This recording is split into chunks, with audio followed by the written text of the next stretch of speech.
الرحمن الرحیم السلام علیکم ورحمۃ اللہ وبرکاتہ۔ امید ہے آپ تمام لوگ بخیر و عافیت ہوں گے۔ الحمدللہ آج ہم لوگ منصوبات کی ایک قسم مستثنی کا بیان پڑھیں گے۔ گزشتہ کل ہم نے تمیز کا بیان اور تمیز کی بحث پڑھی تھی، اور تمیز اور حال کے درمیان ہم نے فرق بھی جانا تھا کہ تمیز اسم ہوتا ہے، کبھی اکثر جامد ہوتا ہے اور کبھی جامد نہ بھی ہو تو بہرحال وہ اسم ہوتا ہے، اور حال مشتق ہوا کرتا ہے۔ آج ہم لوگ مستثنی کے بارے میں پڑھیں گے کہ مستثنی کسے کہتے ہیں اور اس کے اعراب کی کیا کیا حالتیں ہوا کرتی ہیں۔ مستثنی بہرحال منصوبات میں آتا ہے، لہٰذا اس کو اس بات کو ذہن میں رکھنے کی ضرورت۔ تو صاحب کتاب کہتے ہیں مستثنی وہ اسم ہے جس کو الا یا اس جیسے الفاظ استثناء کے ساتھ ماقبل کے حکم سے خارج کریں۔ مستثنی اسم ہوتا ہے اور اس کو الا یا اس جیسے جو دوسرے الفاظ ہیں جسے ادوات استثناء کہا جاتا ہے، جو 8 ہیں، ٹھیک ہے، اور کتاب میں 10 دیے گئے ہیں، بعض کتابوں میں 8 بیان کیے گئے ہیں،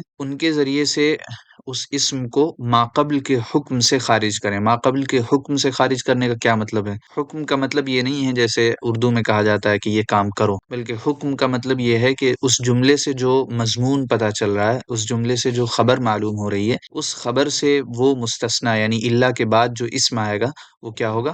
خارج ہوگا۔ مثلا اگر جملے میں یہ بیان کیا جا رہا ہے کہ تمام لوگوں نے تقریر کی، جملے کا مضمون یہ ہے تمام لوگوں نے تقریر کی، تو اب اگر الا کے بعد کوئی اسم آتا ہے تو پھر وہ جملے کے اس مضمون سے یعنی تمام لوگوں کے تقریر کرنے کے مضمون سے کیا ہوگا؟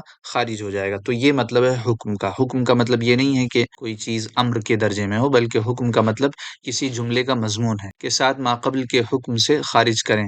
جیسے جاءنی القوم الا زیدن، تو جیسے بتایا گیا جاءنی القوم الا زیدن، میرے پاس قوم آئی مگر زید نہیں آیا۔ تو اس جملے میں حکم بیان کیا گیا کہ قوم کے آنے کا حکم یا قوم کے آنے کا مضمون بیان کیا گیا۔ اب اس مضمون سے الا کے بعد ایک اسم آیا ہے جسے کیا کر دیا گیا ہے؟ خارج کر دیا گیا ہے۔ یہ کہا گیا ہے کہ اس مضمون میں زید نہیں شامل ہے۔ مثلا لوگوں نے سوچا ہوگا کہ قوم کا ایک فرد ہے زید، اور زید بھی آیا ہوگا، لیکن الا نے یہ بتا دیا کہ زید نہیں آیا ہے۔ جاءنی القوم الا زیدن، میرے پاس قوم آئی مگر زید نہیں آیا۔ تو یہی مستثنی کا کام ہوتا ہے کہ مستثنی پیچھے جو حکم، پیچھے جو مضمون یا پیچھے جو کانٹینٹ ہوتا ہے، اس کانٹینٹ سے الا کے بعد والے اسم کو کیا کر دیتا ہے؟ نکال دیتا ہے۔ مثلا ہم کہیں کہ تمام لوگوں نے نماز پڑھی مگر، تو مگر کے بعد جو چیز ہوگی وہ کیا ہوگی؟ اس نماز پڑھنے والوں میں شامل نہیں ہوگی، ٹھیک ہے۔ تو یہی ہے حکم سے خارج کرنے کا مطلب۔ پھر کہتے ہیں اس میں زید مستثنی ہے۔ زید کیا ہے؟ مستثنی ہے۔ جاءنی القوم الا زیدن میں زید کیا ہے؟ مستثنی ہے۔ الا حرف استثناء ہے، اور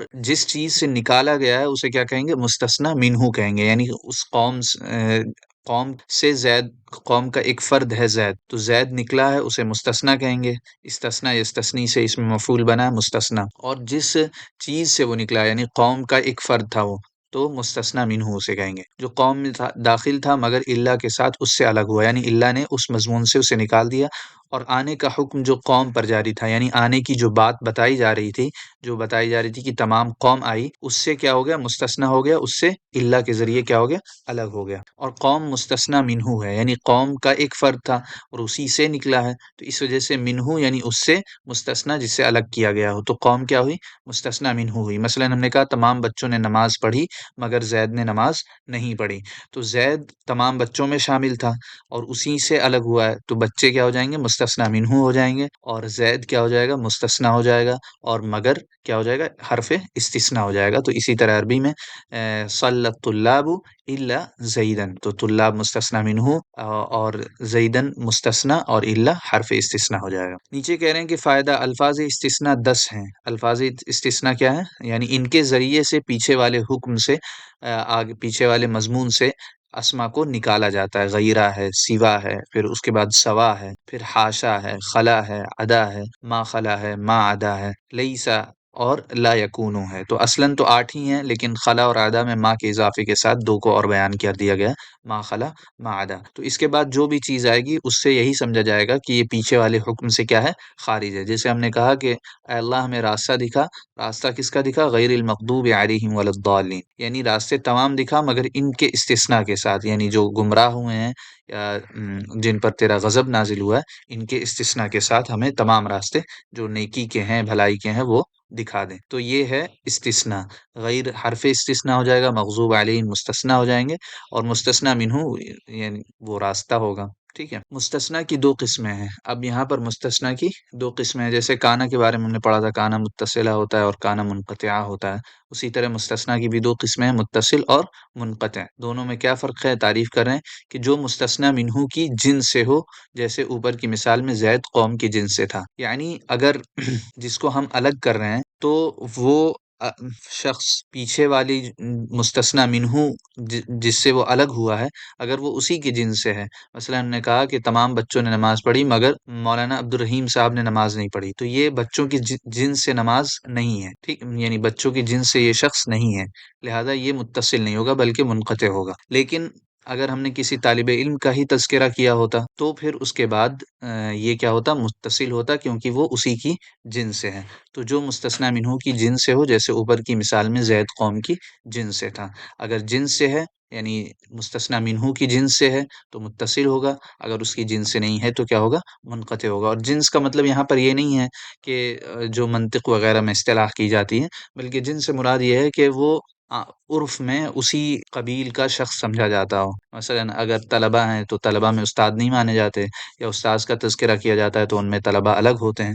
تو گرچہ جنس ایک ہی ہے، انسان ہی ہے سب، لیکن عام طور پر دونوں کو ایک ساتھ ایک جیسا برتاؤ نہیں کیا جاتا ہے، لہٰذا یہاں جنس کا معنی وہی ہے جو لوگ یعنی عرف میں جسے اپنے اس مفہوم میں شامل سمجھتے ہوں۔ تو متصل جو مستثنیٰ منہ کی جنس سے ہو، یعنی مستثنیٰ اگر مستثنیٰ منہ کی جنس سے ہے تو متصل ہوگا، اور اگر اس کی جنس سے الگ ہے تو کیا ہوگا؟ منقطع ہوگا۔ جیسے منقطع جو مستثنیٰ منہ کی جنس سے نہ ہو، جیسے جاءنی القوم الا حمارا، کہ میرے پاس پوری قوم آئی مگر ایک گدھا نہیں آیا۔ تو اب ظاہر ہے کہ مستثنیٰ منہ اس میں کون ہے؟ یعنی کس سے الگ ہوا ہے حمار؟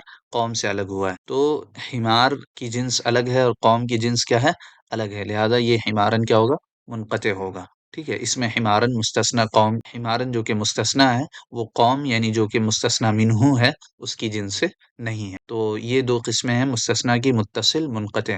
اگر مستثنیٰ جس سے وہ نکلا ہے اسی کی جنس سے ہو، یعنی مستثنیٰ منہ ہی کی جنس سے ہو تو متصل ہوگا، اور اگر اس کی جنس سے نہ ہو تو منقطع ہوگا۔ اب یہ بیان کرنے کا کیا مقصد ہے؟ وہ اس قاعدے سے سمجھ میں آئے گا۔ کہتے ہیں کہ مستثنیٰ منقطع ہمیشہ منصوب ہوتا ہے، مستثنیٰ منقطع ہمیشہ منصوب ہوتا ہے، یعنی اگر جس کا آپ استثناء کر رہے ہیں، جس کو آپ مضمون سے الگ کر رہے ہیں، وہ مستثنیٰ منہ کی قوم سے اگر نہیں ہے تو وہ ہمیشہ کیا ہوگا؟ منصوب ہوگا۔ کلام چاہے تام ہو، کلام چاہے موجب ہو یا غیر موجب ہو، تمام صورتوں میں مستثنیٰ منقطع کیا ہوگا؟ منصوب ہوگا۔ جیسے اس مثال میں جاء القوم الا حمارا، کہ حمارن یہاں پر قوم کی جنس سے نہیں ہے، لہذا یہ منقطع ہوا، اور منقطع جو مستثنیٰ منقطع ہوتا ہے وہ ہمیشہ کیا ہوتا ہے؟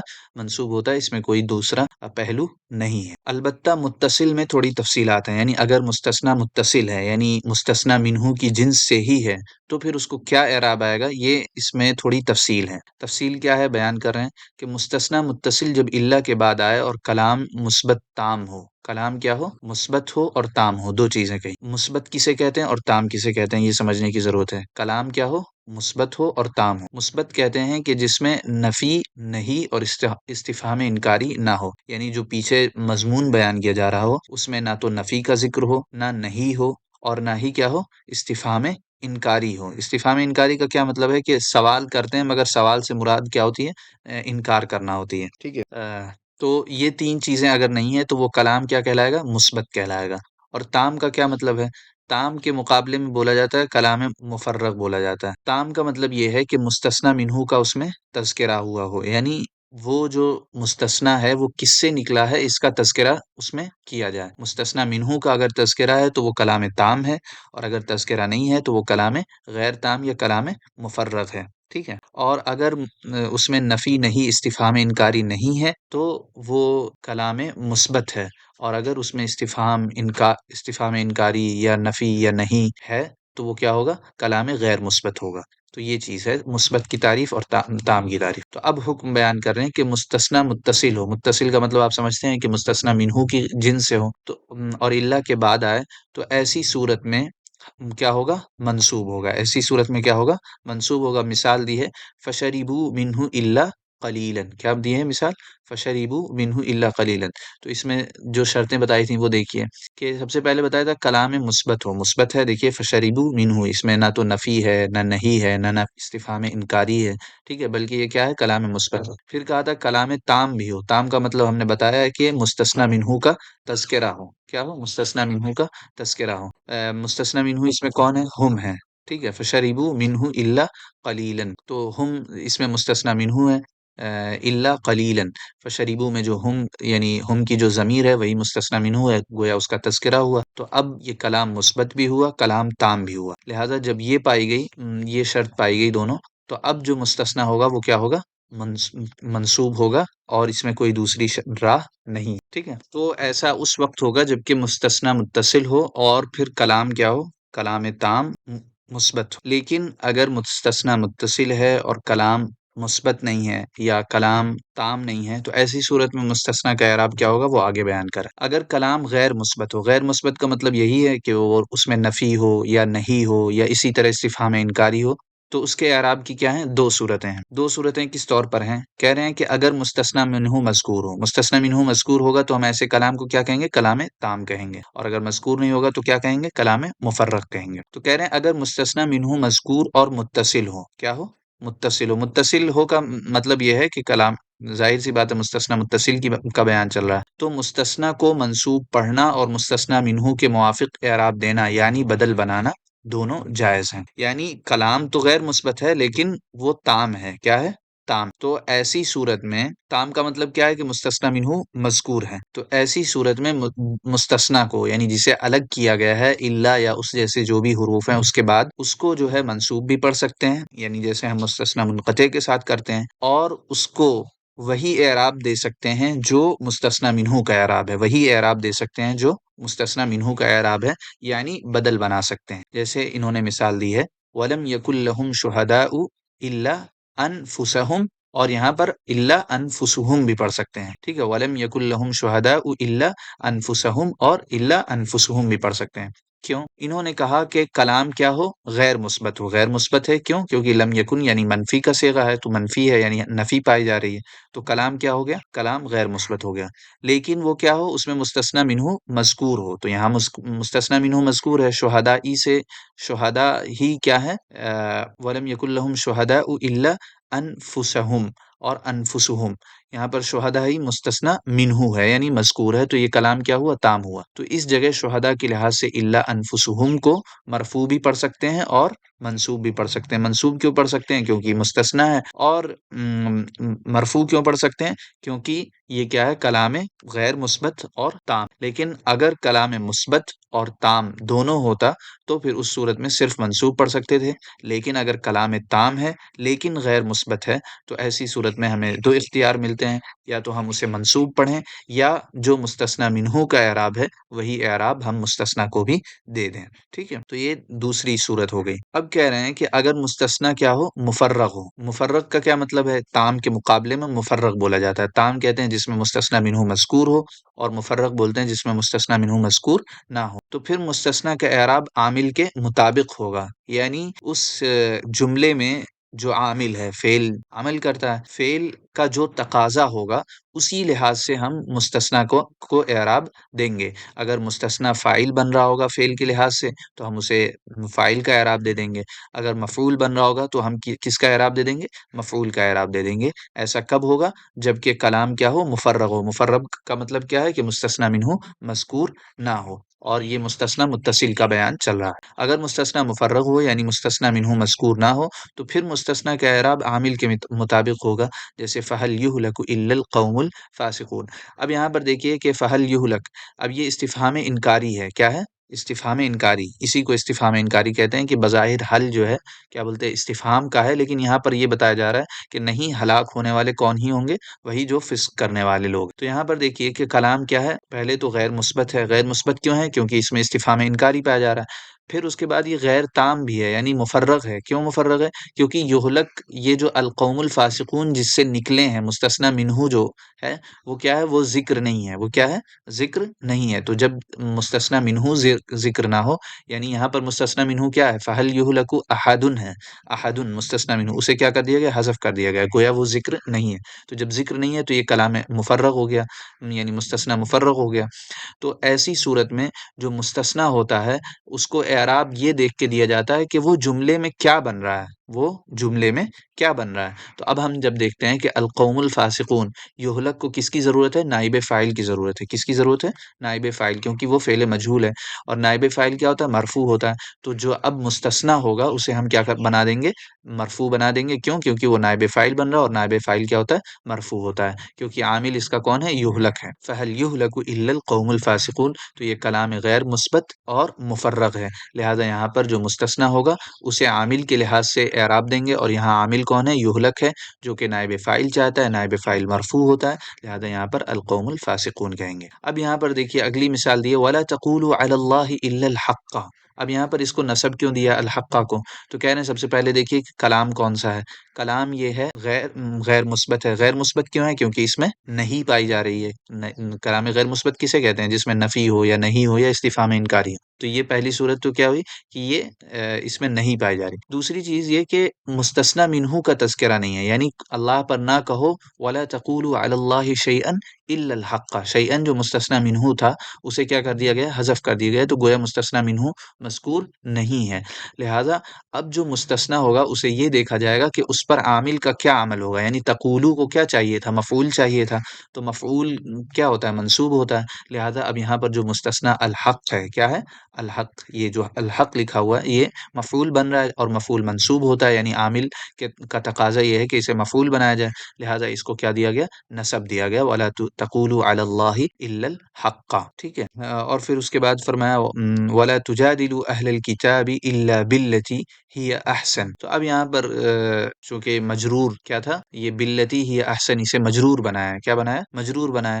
مجرور ہی کا تقاضا تھا یعنی ولا تجادلوا اہل الکتاب بشیء الا باللتی ہی احسن یعنی جو بشیء مستثنی منہ تھا اسے حذف کر دیا گیا ہے. لہذا یہ کلام مفرغ ہوا. کلام مفرغ میں ہم مستثنی کو عامل کے لحاظ سے ہی اعراب دیتے ہیں اور عامل یہاں پر حرف جر تھا اور حرف جر کے لحاظ سے پھر آگے بھی اسے عامل دیا گیا ولا تجادلوا اہل الکتاب الا باللتی ہی احسن. تو جب کلام مستثنی یعنی جو مستثنی متصل ہو اور وہ مثبت ہو لیکن اس میں کیا غیر مثبت ہو اور تام ہو تو ایسی صورت میں دو حالتیں ملتی ہیں یعنی ہم اسے منصوب بھی پڑھ سکتے ہیں اور بدل بھی بنا سکتے ہیں. لیکن اگر کلام مفرغ ہو یعنی غیر مثبت ہو اور اس میں مستثنی منہ کا ذکر نہ ہو تو ایسی صورت میں ہم اسے عامل کے لحاظ سے اعراب دیتے ہیں. اب یہاں پر سمجھا رہے ہیں پہلی مثال میں احد مستثنی منہ محذوف ہے یعنی فہل یہلک الا القوم الفاسقون میں احد جو مستثنی منہ تھا وہ کیا ہے؟ محذوف ہے. جو نائب فاعل واقع ہوا ہے ظاہر سی بات ہے یہلک فعل مجہول ہے تو اس کو نائب فاعل ہی چاہیے ہوگا. اسی واسطے الا القوم الفاسقون کیا ہو جائے گا؟ مرفوع ہو جائے گا. دوسری مثال میں شیئا مستثنی منہ محذوف ہے. دوسری مثال میں شیئا مستثنی ولا تقولوا علی اللہ شیئا الا الحق. تو اس صورت میں الحق چونکہ مفعول بھی بن رہا ہے اس وجہ سے اسے کیا کر دیا جائے گا؟ منصوب ہو جائے گا. اور تیسری مثال میں بشیء مستثنی منہ محذوف ہے ولا تجادلوا اہل الکتاب بشیء الا بالتي ہی احسن. ٹھیک ہے. تو اب یہاں پر مستثنی منہ چونکہ حرف با کے ذریعے سے مجرور واقع ہو رہا ہے اسی وجہ سے جو مستثنی ہے اسے بھی کیا کر دیا جائے گا؟ مجرور کر دیا جائے گا ولا تجادلوا اہل الکتاب الا بالتي ہی احسن. یہ ہے. تو خلاصہ کلام یہ ہے کہ مستثنی کی دو قسمیں ہوتی ہیں. نہایت غور سے سنیں. مستثنی کی دو قسمیں ہوتی ہیں. نمبر ایک مستثنی متصل. نمبر دو مستثنی منقطع. مستثنی متصل اسے کہتے ہیں جس میں مستثنی جس چیز سے نکلا ہو اسی کی جنس سے ہو تو اسے متصل کہتے ہیں اور اگر اس کی جنس سے نہ ہو تو منقطع کہتے ہیں. منقطع ہمیشہ منصوب ہوتا ہے اس میں کوئی تفصیل کی ضرورت نہیں ہے. لیکن تفصیل کس میں ہے؟ مستثنی متصل میں ہے. مستثنی متصل میں تفصیل کیا ہے کہ اگر کلام کی دو صورتیں ہوتی ہیں، کلام یا تو مثبت ہوتا ہے یا کلام غیر مثبت ہوتا ہے، یا کلام تام ہوتا ہے یا کلام مفرغ ہوتا ہے۔ کلام مثبت کا مطلب یہ ہے کہ اس میں استفہام انکاری، نفی نہیں نہ پائی جائے، اور تام کا مطلب یہ ہے کہ مستثنی منہ مذکور ہو۔ تو اگر مستثنی متصل ہے اور اس میں کلام مثبت بھی ہے اور تام بھی ہے، تو ایسی صورت میں کیا ہوگا؟ منصوب ہوگا۔ کیا ہوگا؟ منصوب ہوگا۔ لیکن اگر مستثنی منہ تو مذکور ہے لیکن کلام کیا ہے؟ غیر مثبت ہے۔ کیا ہے؟ غیر مثبت ہے۔ تو ایسی صورت میں آپ کو دونوں اختیار ملے گا، آپ اسے منصوب بھی بنا سکتے ہیں اور مستثنی منہ کے لحاظ سے اس کو بدل بھی بنا سکتے ہیں۔ اگر مستثنی منہ مرفوع ہے تو اس کو بھی مرفوع کر سکتے ہیں، مستثنی منہ منصوب ہے تو اس کو بھی کیا کر سکتے ہیں؟ منصوب کر سکتے ہیں۔ مثال جیسے اس میں دی وَلَمْ يَكُنْ لَهُمْ شُهَدَاءُ إِلَّا أَنفُسُهُمْ۔ اور تیسری تفصیل یہ ہے کہ کلام غیر مثبت ہے اور تام بھی نہیں ہے، یعنی مفرغ ہے، مستثنی منہ مذکور نہیں ہے، تو ایسی صورت میں ہم مستثنی کو اعراب دیں گے کیا دیکھ کر؟ عامل کو دیکھ کر، یعنی عامل کا جو تقاضا ہوگا ہم اسی لحاظ سے اس کو اعراب دے دیں گے۔ تو یہ تین صورتیں مستثنی متصل میں نکلتی ہیں، ٹھیک ہے۔ آگے کہہ رہے ہیں کہ اگر مستثنی لفظ خلا و عدا کے بعد آئے تو اکثر منصوب ہوتا ہے، یعنی یہ جو خلا و عدا کے بعد یعنی استثناء کرنے کے لیے 8 حروف ہیں، الا ہے، عدا ہے، خلا ہے، سوا ہے، غیرہ ہے، تو کہہ رہے ہیں کہ اگر اس کے بعد آتا ہے یعنی خلا اور عدا کے بعد آتا ہے تو اکثر کیا ہوتا ہے؟ منصوب ہوتا ہے۔ جیسے الا کل شیء ما خلا اللہ باطل، شاعر نے کہا ہے کہ ہر چیز اللہ کو چھوڑ کر کیا ہے؟ باطل ہے، یعنی اس کی کوئی حقیقت نہیں۔ اور پھر کہہ رہے ہیں کہ اور اگر غیرہ، سوا اور سوا کے بعد آئے تو ہمیشہ کیا ہوگا؟ مجرور ہوگا، یعنی ان تینوں حروف کے بعد اگر آتا ہے مستثنی تو کیا ہوگا؟ مستثنی مجرور ہوگا، پھر اس میں یہ ساری تفصیلات نہیں ہوں گی۔ اگر غیرہ اور سوا اور سوا کے بعد آئے تو ہمیشہ مجرور ہوگا، جیسے کہا غیر المغضوب علیہم ولا الضالین۔ تو المغضوب کو اب یہ نہیں دیکھا جائے گا کہ کلام مستثنی متصل ہے یا منقطع، کیا بولتے ہیں، تام ہے، غیر مثبت ہے تو مغضوب کو نصب دے دیا، نہیں، یہ غیر جو ہے مضاف بن کر استعمال ہوتا ہے، تو اس کے بعد جو چیز بھی آئے گی وہ کیا ہوگی؟ مضاف الیہ ہوگی، یعنی وہ مجرور ہوگی، ٹھیک ہے۔ تو غیر المغضوبی کہیں گے، غیر المغضوبہ نہیں کہیں گے۔ ہاں، الا کے بعد، خلا اور عدا کے بعد یہ اکثر کیا ہوتا ہے؟ منصوب ہوتا ہے، تو اس کو ذہن میں رکھنے کی ضرورت ہے۔ تو یہ آج کا تھا ہمارا سبق، مستثنی کا سبق۔ اس میں ہم نے جانا کہ مستثنی کہتے ہیں ایسی چیز کو جسے سابق کے مضمون سے کیا کر لیا گیا ہو؟ آؤٹ کر دیا گیا ہو، نکال دیا گیا۔ اس میں تفصیل ہے، مستثنی متصل ہوتا ہے، مستثنی منقطع ہوتا ہے، منقطع ہمیشہ منصوب ہوتا ہے، متصل میں تفصیل ہے کہ اگر کلام مثبت بھی ہے، تام بھی ہے، تو ایسی صورت میں اسے منصوب پڑھا جائے گا، لیکن اگر کلام تام ہے، مثبت نہیں ہے، تو ایسی صورت میں اختیار ملے گا کہ اسے منصوب بھی پڑھ سکتے ہیں اور مستثنی منہ یعنی جس سے نکالا گیا ہے اس کے آپ کے موافق بھی پڑھ سکتے ہیں۔ اور اگر کلام تام نہیں ہے یعنی مفرغ ہے، تو ایسی صورت میں پھر ہم اس کو یعنی مستثنی کو وہی اعراب دیں گے جو عامل کا تقاضا ہوگا، ٹھیک ہے۔ اور خلا اور عدا کے بعد مستثنی منصوب ہوتا ہے اور غیرہ، سوا اور سوا کے بعد کیا ہوتا ہے؟ مجرور ہوتا ہے۔ یہ آج کا ہمارا سبق خاصا طویل تھا اور یہ بہت اہم بحث ہے، اس کو آپ لوگ مشق کے ساتھ اپنی کتابوں پر جاری کرتے ہوئے اسے پڑھیں، انشاءاللہ بآسانی سمجھ میں آ جائے گا۔ اللہ، پھر السلام علیکم اللہ وبرکاتہ۔